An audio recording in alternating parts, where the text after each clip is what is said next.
Welcome to Math with Professor V. Here is your latest integral of the day, and this one was sent in by none other than Dr. Alan Bromborsky. I loved this integral so much because it basically uses so many different integration techniques that you learn in calculus too.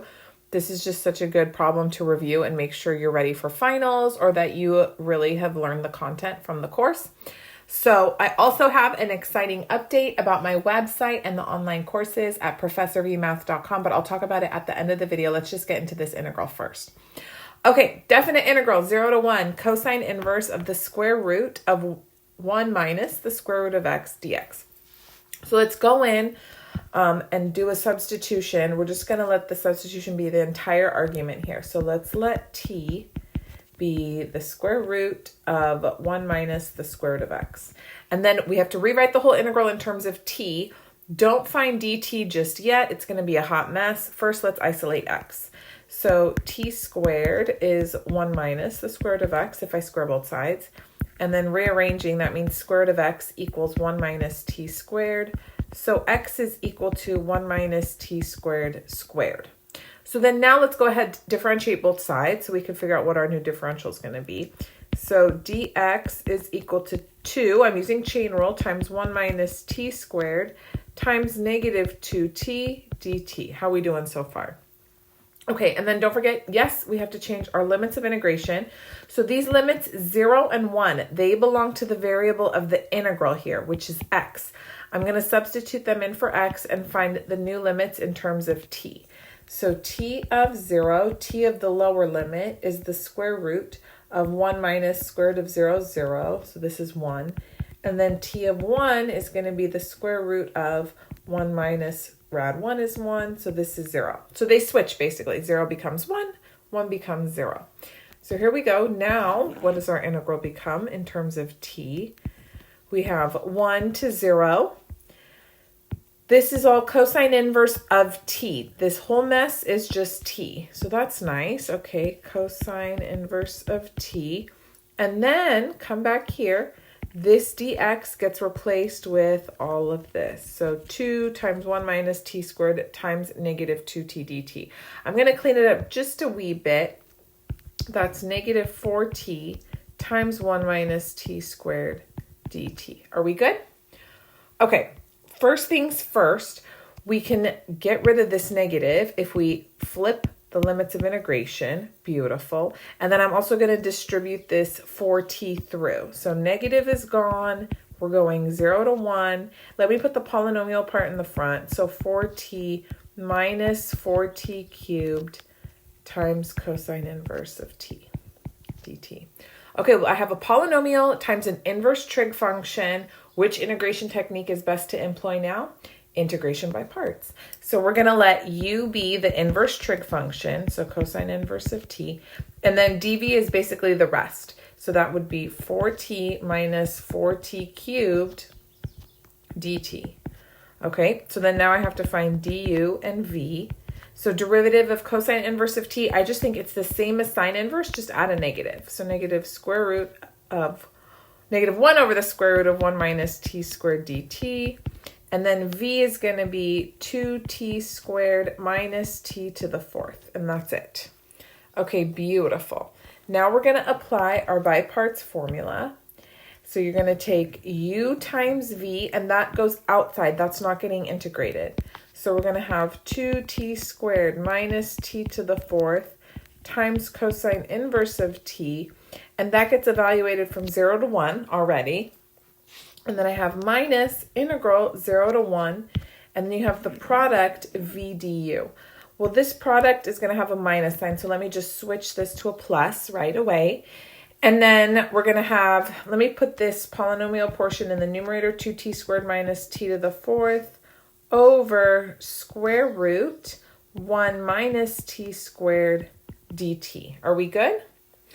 Okay, I'm going to split this into 2. Let me call this part term 1, term 2. I mean, typically I like to wait until the very end and I evaluate the limits of integration all together. But notice something, if we just kind of split them up right now. If I evaluate it, this is going to be 2, times 1 squared minus 1 to the 4th times cosine inverse of 1 minus, this is just a bunch of zeros, times cosine inverse of 0. Well, what do we get? This is going to be 1 times, cosine inverse of 1 is 0, minus 0, so this is 0. So then all I need to pay attention now is to term number 2, which is the integral from 0 to 1, 2t squared minus t to the 4th over the square root of 1 minus t squared dt. Ooh la la. Okay, so what do we do? Well, I have this radical expression in the denominator that involves t squared. I feel like it's time for a trig sub. It sure is. It sure is. So we've already done u sub, well, t sub in the beginning, by parts. Now we're doing trig sub. Okay, so let's go ahead. Since we have the constant term first minus the variable quantity, we're going to use sine theta. So let t equal sine theta. And then dt is cosine theta d theta. Let's also change our limits of integration. So currently these limits belong to t. So that means 1 is equal to sine theta. So my new upper limit, when is sine theta 1 at pi over 2? And then 0 is my lower limit. So that happens when theta is 0.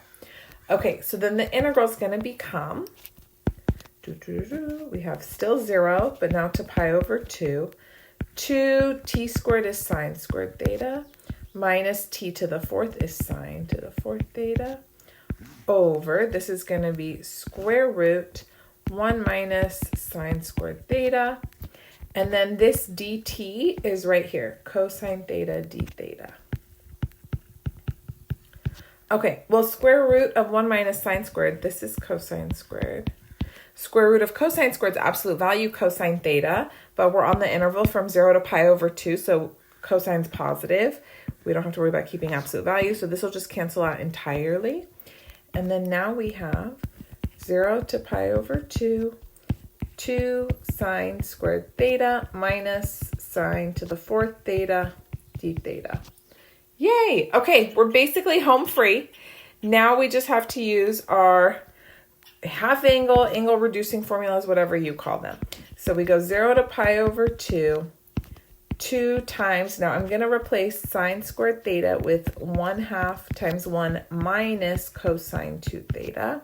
So that's going to go right there, 2 times 1/2 times 1 minus cosine 2 theta.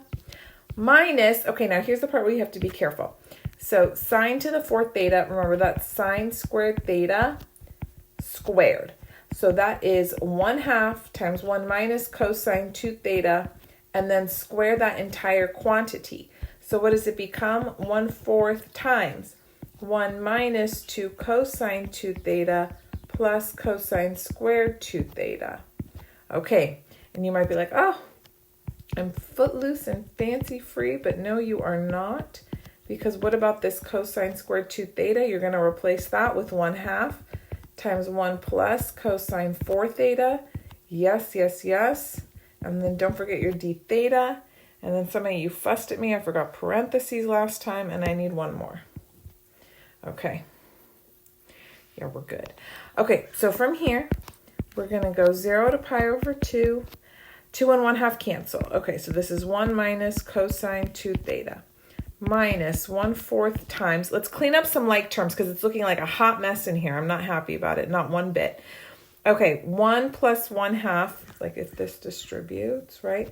That's going to be 3/2 minus 2 cosine 2 theta plus 1/2 cosine 4 theta. Boom, boom, d theta. I still don't like it. No, because we've got terms that can be combined and we haven't done so. So don't you dare start integrating. Okay, so this is 1 minus 3/8. So that's 8/8, yes, minus 3/8 is 5/8, just constant. Okay, look at this. Cosine 2 theta. Ooh, here's another cosine 2 theta.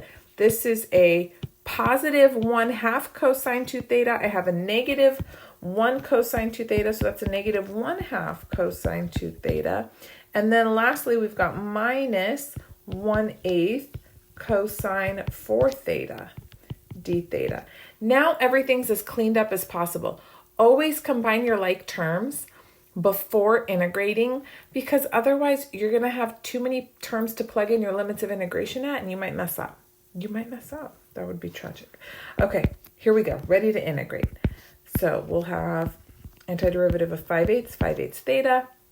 This is going to become minus 1/4 sine 2 theta minus 1 over 32 sine 4 theta.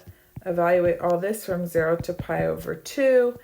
And then we're going to have 5/8 times pi over 2 minus 1/4 times sine of 2 times pi over 2. That's sine of pi. That's 0. Minus 1 over 32 times the same. And then the lower limit 0 just gives us 0. So after long last, we get 5 pi over 16. Oh my goodness. So lovely. So this was just such a fabulous problem. I guess the only thing we could have added in so that it really covers almost everything that you study in Calculus 2 is some partial fraction decomposition. Could we have somehow thrown that into the mix and leveled up the problem so it hit almost everything? Because this was just a fantastic review. So, I mean, this is a good indicator, you guys. If you were able to do this problem, then you're ready for your Calc 2 final. If not, then you know what you need to review. So you can go to my YouTube channel and go through the Calculus 2 video lectures playlist, or keep watching this integral of the playlist to brush up. But I did want to show you something cool about my website. So you just go to professorvmath.com. I've already gotten such great feedback from students, even retired professors who have purchased the course, already have seen results with changing their course grades. Let me show you exactly what's so special. I just launched the Calculus 1 and 2 bundle because so many people were purchasing both courses that it just made more sense to provide them all comprehensively. It has all of the video lectures that you get from YouTube, but so much more. You can download the guided notes and follow along as you watch the video lectures. There's problem sets, homework sets basically, and I've written out step-by-step solutions that you can follow along with, a study guide for every single unit, as well as a final exam study guide, and then sample exams and scoring rubrics so you can test yourself and then look at the point breakdown and see how you're doing in preparation for your exam. So professorvmath.com. Right now I have Calculus 1, 2, and the 1-2 bundle available. And then Calculus 3, differential equations, and pre-calc are coming this summer, so stay tuned.